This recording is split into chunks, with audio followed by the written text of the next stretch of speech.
They call me Constantine Cat, detective, private eye, professional insomniac. In Pawcity, you either chase ghosts or you become one. The rain here doesn't wash away your sins, it just rearranges them. It's a city of 9 lives and 1,000 lies, and my job is to untangle them, one thread at a time. This case, like most, started with a dame and a downpour. I was halfway through my 3rd cup of cold coffee, watching the rain hammer against my window, when she walked in, tall, graceful, a silver tabby with eyes like late-night radio soft, but full of static. She didn't sit. She just stood there, her claws tapping out a nervous rhythm on the floorboards. "My sister's missing," she said.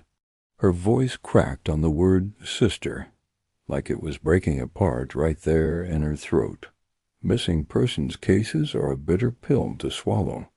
They're usually packed with false hopes and end in empty homes. But there was something in her eyes, something heavier than grief. It felt almost like guilt. I leaned forward. "Name?" I asked, my pen ready.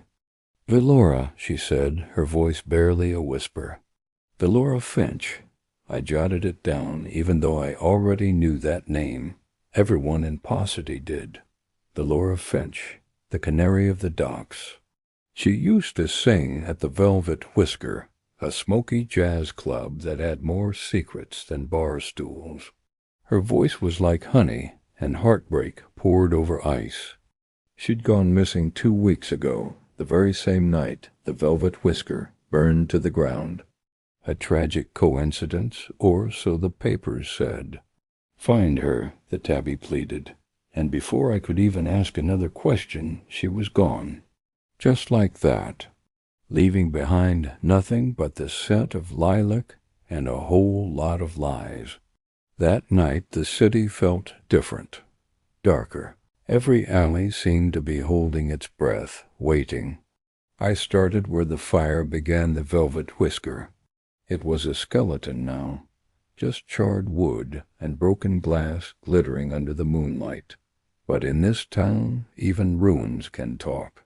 And cats. Well, cats talk, especially when they shouldn't. I found a bartender, a little rat cowering under his tiny, singed vest. He told me he saw Velora leave before the flames took the stage, and she wasn't alone. She was with a Tom in a trench coat. He'd never seen him before, but he remembered his eyes, one blue, one gold, unforgettable, odd eye. The name echoed in my mind, a ghost from the city's underworld, dealer, smuggler, and if the whispers were true, a killer. A cold trail, but it was the only one I had. I followed his scent, or what was left of it, down to the east docks. The air there always smells of salt and cheap promises. The sea doesn't keep secrets. It just buries them deep where no one can find them. So I waited, watched the waves crash against the pier. Hours crawled by, and then I saw him. Odd-eye, leaning against a post, smoking by the water, like he owned the night itself. I stepped out of the shadows, making my presence known. "Looking for Velora," I said, my voice low and steady. He didn't even turn around. "Everyone is," he replied, his voice a low, gravelly purr. "But she's not looking back." When he finally faced me, his mismatched eyes held something almost human. Fear, maybe. Or was it pity? "She ran," he said, taking a long drag from his cigarette. "Didn't want to sing anymore. Didn't want to belong to him. That piqued my interest."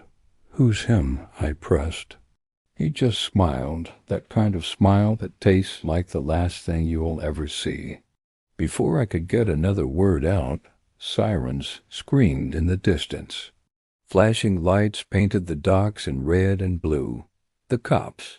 Too early, too clean. Someone had tipped them off.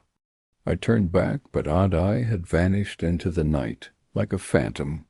By the time I dragged myself back to my office, the city was half asleep.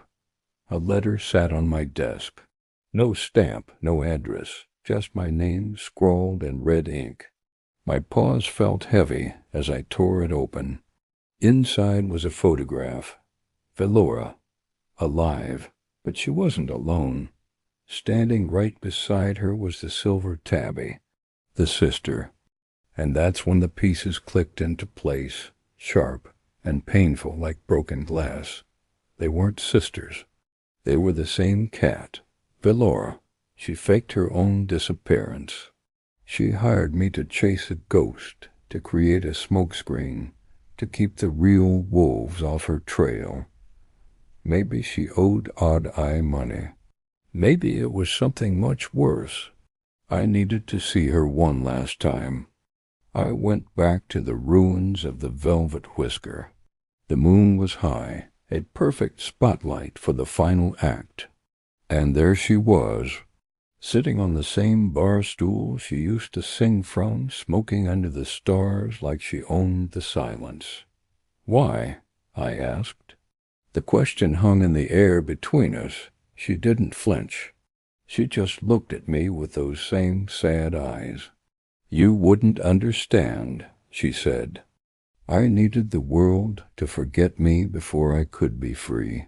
The fire, the story, the tears, it was all a performance. An elaborate stage play just so she could start over." "You used me," I said, the words feeling like dust in my mouth. She smiled, slow and sad. "I didn't mean to," she whispered. "But you were the only one who'd care enough to look." For a long moment, neither of us spoke. The city hummed around us, soft, electric, alive. Then she stood up, dropped her cigarette, and walked away. She didn't look back. She didn't have to. The rain started again. Gentle this time, almost kind. I just stood there, letting it soak my fur, until the drops blurred everything, until her shadow melted into the city's own. Maybe I found her, or maybe I just lost myself again. But in Pawcity, that's how every story ends, with smoke and rain, and one cat still chasing ghosts through the long, lonely night. Thanks for watching.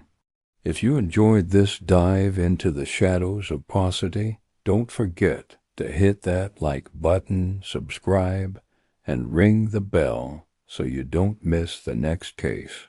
See you next time.